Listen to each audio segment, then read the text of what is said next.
Pepper says, are you ready to declutter another section in this hoarded basement? I know I am. The last couple of episodes, we've been opening up the front of the basement. And we opened up so much room that there's a little temporary artist desk here, giving some inspiration for a future craft section. So instead, we're going to go back to the back corner, where we originally did the first few episodes, organizing all the yard sale stuff over here. We're just going to continue to work back in this corner and start to open up this area. Okay, so before I dive in, you might be wondering, well, why are you jumping on the opposite side of the basement? Well, I mean, the truth is we do have yard sale stuff here. We did work in here the first couple of episodes to get to the yard sale stuff, but I saw in the comments, and I really wish I knew who said it because I read it really quick at work, but she had said, well, why don't you actually start in the area that you've never done before in the basement? And something about her message just inspired me to take action in the sense of, I really like that idea. I love that, maybe start in a section that I never did before, and it inspired me. And I just wanted to share that it doesn't matter if you jump around in your journey. If it gives you joy and excitement and motivation and it's still working towards the same goal, just go for it. It is okay to jump around. Just go where you're inspired. And our sweet little Pepper says, you totally got this. And the easiest way to start decluttering a very hoarded section is to start with the easiest thing you can declutter. And as I look around at this big hot mess, the easiest thing I can start with is this big box, which, oh, surprise, surprise, has more empty boxes in it. Okay, this is a very easy tossy, and there is just some random stuff back here, isn't it? I see this lid right here, and that obviously goes to that green bin, which looks like a bunch of random stuff in there. And there's this box over here, and in this box is, oh, geez, this is actually scrap metal. So I need to put this in the scrap metal pile. And in that green bin is hangers. Okay, some hangers, we can let them go. And Christmas stuff. And I'm just not mentally prepared to handle Christmas right now. So I think the best for me to move forward is to just put a lid on it and do it in the fall when I'm already mentally preparing for another big Christmas Kamari series. And beside that is Christmas lights. And when I tell you we probably have 20 years worth of Christmas lights down here, I'm not exaggerating. What hubby likes to do is he likes to use these old strands and take the bulbs off for when a strand of lights goes out when it's already hung up on something. He can replace the bulb really quick instead of taking down the entire strand and putting a new one up. But we don't need all this. We only need two, one with the clear lights and one with the rainbow lights. So the rest of it is going. And the magazines over here, we don't need them either. Everything here is a tossy. And my goodness, these lights are so tangled and mangled together that honestly, I don't even know if I want to keep two. I just kind of want to get rid of all of it for now. Okay, so if you've been with me a while, you probably saw a basement episode when I said, you know what, I think I'll let my mom's bike go. And the honest truth is that I had in the sense that I put it in the last yard sale we had a year ago. It didn't go, and when it was going towards the trash, I just could not throw it out. There was still too much deep-rooted sentimental attachment to it. I thought I was good because it does help when somebody's like, oh, an exercise bike, thank goodness, and somebody's happy to take it and use it for their home. That really helps me let it go. But when I see something that I was so sentimentally attached to and now it's being curbed in the trash, I'm like, it's like, no, I got to bring it back. I don't feel good. This is going to trigger me into hoarding. So I pulled it back, and I never made a video on just that. So the truth is that it's back. I use it. It works. But that's why you still see it here. And sticking to the strategy of regulating my emotions, it makes me so much better at my decluttering. Like, we can let this go. we can, I don't even know what's going on with this metal shelf. This is disgusting, and I kind of feel like, let's just let this go. What on earth happened to this thing? This thing is rusty and disgusting. Now, right here, these are my little fabric boxes that I had made in college. So I have a good feeling that there's crafting supplies in here. And yes, there is. This is kind of like crafting stuff and instructions from college. And oh, what do you know? There's ribbon in this one. We haven't found random ribbon in a very, very long time, so let's just put that with all of the crafting supplies. Now, it's weird that only half of this shelf is rusted out and not the other half, but then I kind of realized something. It's from this.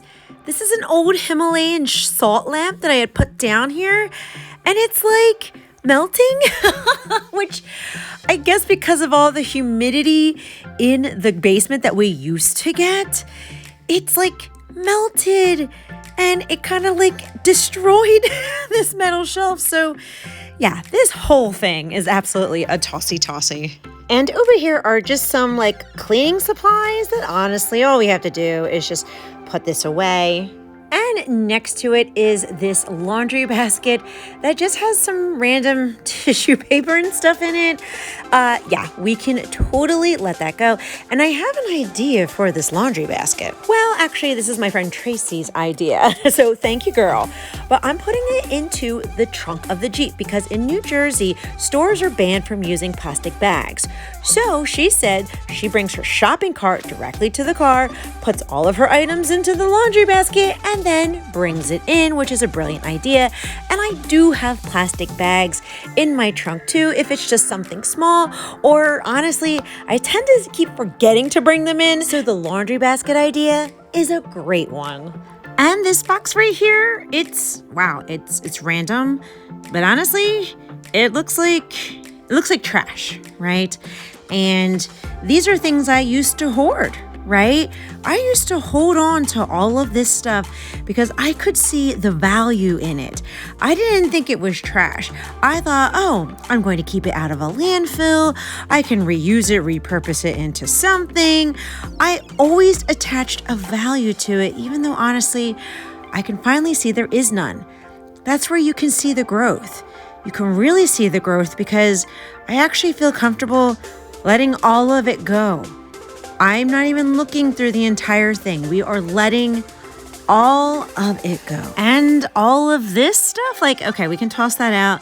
The hangers can go, and I'm not sure what's underneath of it, but it's just so much random crap that all of this can go. That's on top, but I'm starting to see Legos on the bottom. And yet, it's a big old bin of Legos that were given to us. And maybe what we'll do is we'll put some of these in Ziploc bags and sell them at the yard sale too. And this is a perfect example of when I was a level 4 hoarder. See this plastic hanger? It broke, and I put duct tape on it to try and save the hanger and keep using it. Why? Well, because money was tight. I didn't want to throw it in a landfill. I really liked this style of hanger back then, and I was trying to avoid a panic attack. But we've grown and moved on. It's a tossy. And in this teal bin is also some very random items indeed. And we can get rid of this right here. This is really old, but you know what? Let's just let that go as well. Now, the bead organizer underneath of here, that is definitely crafts, and I do like that. So I'll put that with my crafting items, and the rest of the things can go. Now, in this purple bin, other than the trash bag, this is definitely a hubby tub.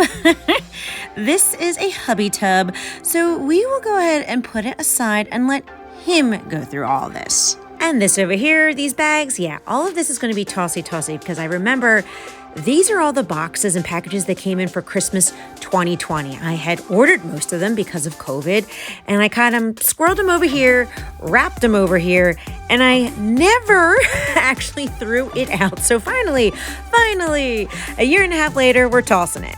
Now, these buckets over here, they're actually in pretty good condition, so hey, let's put them in the garage and use them. And these magazines look like they were hubby's from when he was younger, so again, we'll let him decide.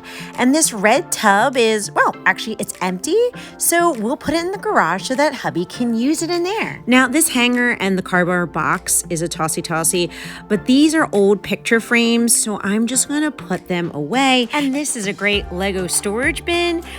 What's in it can be tossed out, and we just gotta give it a good scrubbing. And everything underneath of it, this is more of that Christmas stuff. You can tell by the boxes. It's absolutely a Tossy. And this stuff behind that is nasty. Obvious Tossies, like all of it. It can all go. It's just really disgusting. And this piece is wrought iron that was in the fireplace upstairs. It came with the house. I'm ready to let it go, but I have to talk to hubby because he wanted to keep it. Now, this shelf is from the 80s. You can actually tell because it's really heavy and it's not flimsy at all, but there's this random shelf here. I'm not sure where it goes, so I'm just gonna slide it underneath of this bookshelf and hubby can rearrange it because it's his. And now it's time to sweep up this section because this section has not been opened up at all. I don't know when the last time this has been opened up.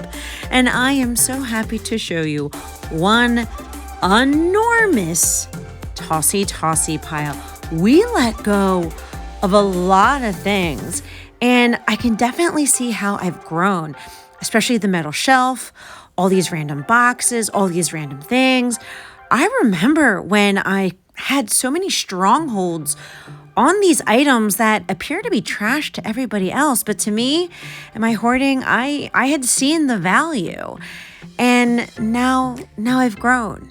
Now I can let it go without having some kind of like emotional panic attack. And by doing baby step decluttering and decluttering what felt right in my heart over the years, we are continually opening up these spaces and we're letting go of things so much easier because my body and my emotions now recognize that it's okay to let things go.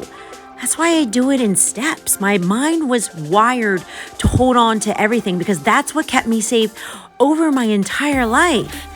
And as I slowly let go of things, I slowly learned that it's safe to let it go. And it's safe to enjoy these spaces. And we're doing amazing. No matter where you are, no matter where you are in your journey, I want you to know that you can do this too. Declutter what feels right in your heart. Do at your own pace. Never force yourself to let something go that you're not ready to. And over time, you're going to see big open spaces and it's going to feel amazing.